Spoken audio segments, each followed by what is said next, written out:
This is the Infinix XE21, which is the newest earbud from Infinix. I use this device or this board for quite a number of times for listening to music during my study hours and making calls. It is priced at 18,000 naira, which is equivalent to $44. It comes in this simple looking box containing the board case, a USB Type-C, an extra ear tips, and the manual guide. This board has its pros and cons, which I will be diving into later in this video. So what's up guys, my name is Derek. Welcome back to another video on my channel. So without wasting much of your time, grab your popcorn, relax, and let's get started. The Infinix XE21 earbud comes with Bluetooth 5.0, which gives better audio and faster connection. All you just need to do is to pair it up with the device to be used. After that, you don't have to pair it again. Most times it doesn't disconnect from my device when I put the buds back into the case after use, which can drain the batteries.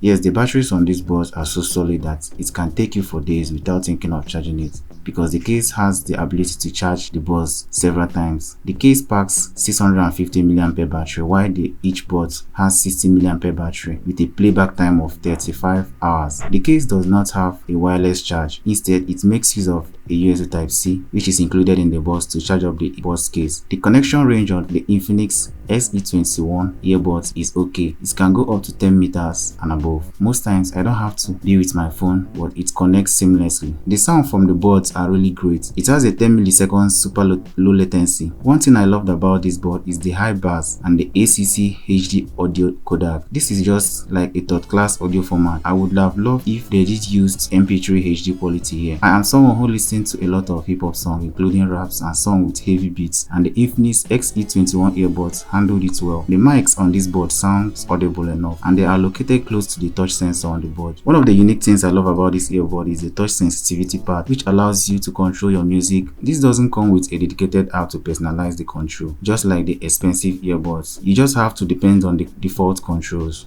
The controls are easy to get used to, which are one tap for play and pause, double tap to the next song, triple tap for the previous song, then press and hold for a few seconds to turn on the assistant. Then you can also enter the pairing mode by pressing and hold for more seconds. Here's my conclusion. This is not the high-end board with active noise cancellation, but it still handles the environmental noise well and blocks it off. It still has its own peculiarities with good sound, touch control, and fine build quality, which are 20% copper, 45% board, and 35% PC. I believe that anyone who is getting this board is getting it for the better sound quality, and you will get this from a board budget price of 18,000 naira. So if you enjoyed this video, kindly smash the like button so that the algorithm can push it to more eyes to see, and please also subscribe to the channel and turn on the post notification to always get notified whenever I drop a new video. You can also follow me on my social media accounts at DerryTech for more news and updates. And thank you for watching, and I will see you in my next video.